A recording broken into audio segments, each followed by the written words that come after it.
E quando fui chamado, eu não acreditava que o projeto fosse tão incomum.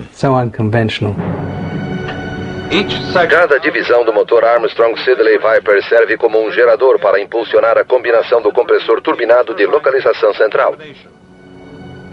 De fato, é uma aeronave com tamanho padrão, uma construção de concreto para testar os motores e os sistemas que se transformarão nos sistemas de armas 606A.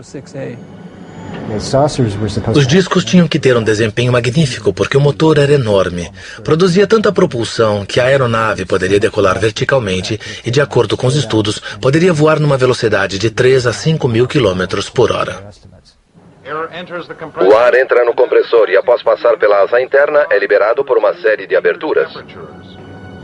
Então veio o período de teste. O que estavam tentando fazer era deter uma das mais potentes aeronaves supersônicas já construídas. Era uma tarefa desafiadora.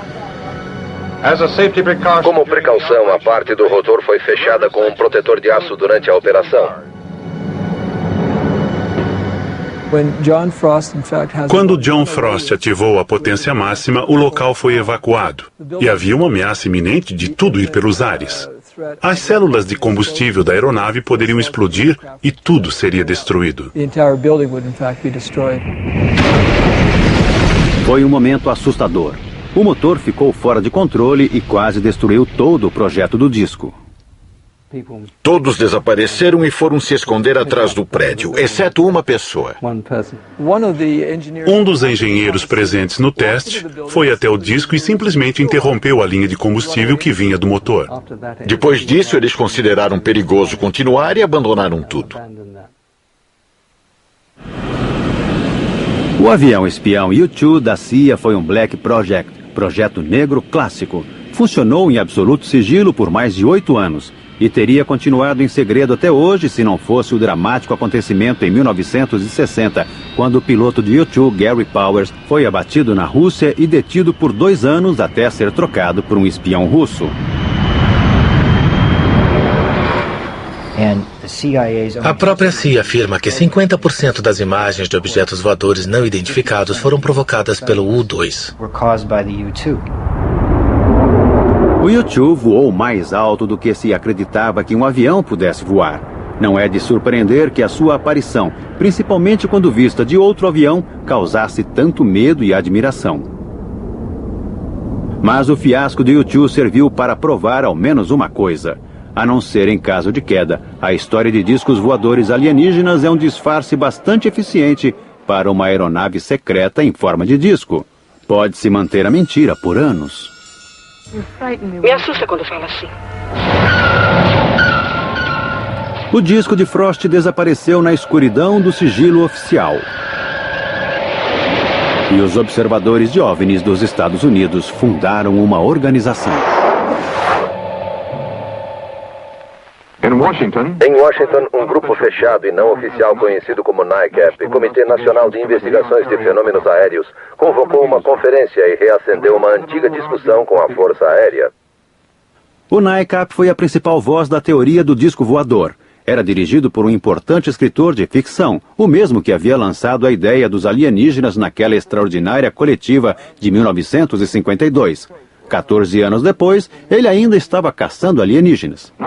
O diretor do NICAP, Major Donald E. Kehoe, um oficial aposentado dos fuzileiros, insistiu que a Força Aérea sabia mais do que estava dizendo. Estamos sendo observados por uma máquina que está muito além de nós, muito mais desenvolvida, e deve ser controlada por uma civilização mais avançada. E pela enésima vez em muitos anos, a Força Aérea foi chamada diante do Congresso e disse não estar escondendo nada. Harold Brown, secretário da Força Aérea.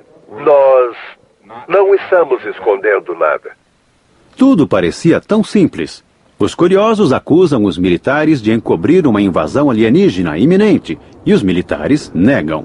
Mas ninguém enxerga uma terceira possibilidade de que os OVNIs sejam equipamentos militares.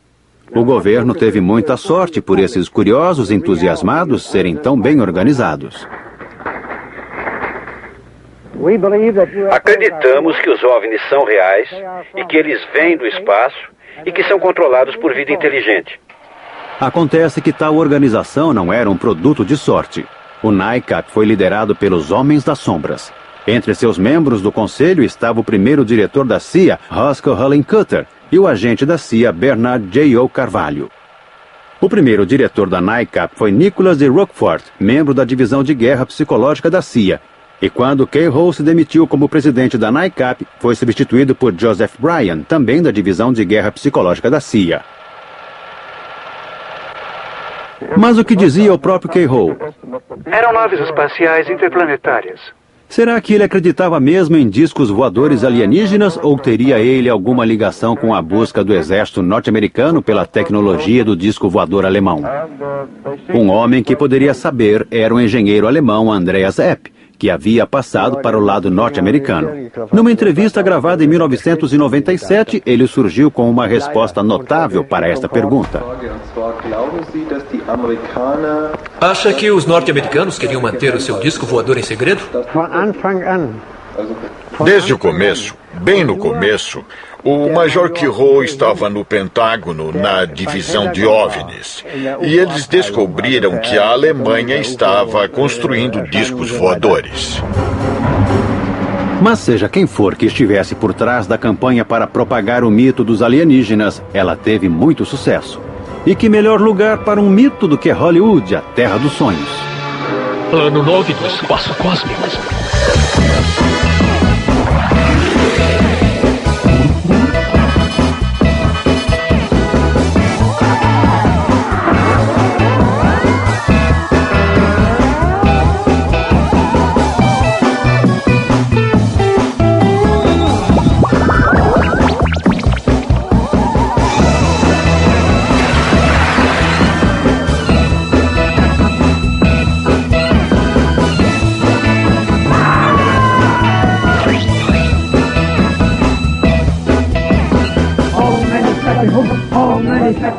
Isso até inspirou uma religião. Toda a nossa informação vem do nosso líder, que é um yogi e está em contato com uma inteligência espacial.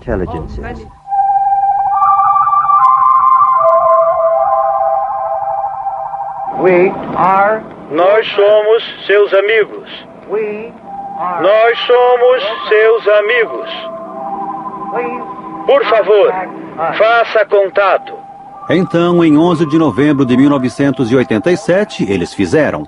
Tudo começou quando um empresário de sucesso chamado Ed Walters viu uma luz estranha no seu jardim. Ele pegou sua câmera e a fotografou.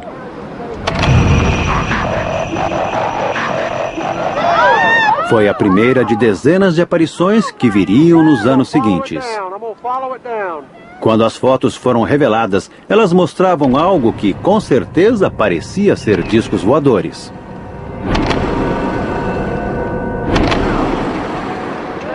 Os discos foram vistos por centenas de pessoas, desde policiais até padres. Algumas testemunhas mais exaltadas chegaram a sugerir que haviam se encontrado com os alienígenas, mas aí um homem viu as fotografias e chegou a uma conclusão bastante diferente.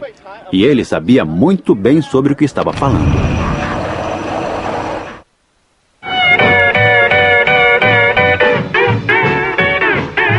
Gulf Breeze, Flórida. Há 17 anos, este foi o local de uma das mais constantes séries de aparições de discos voadores na história dos Estados Unidos. A maioria das centenas de pessoas que viram ficou convencida de que eram alienígenas, exceto um homem.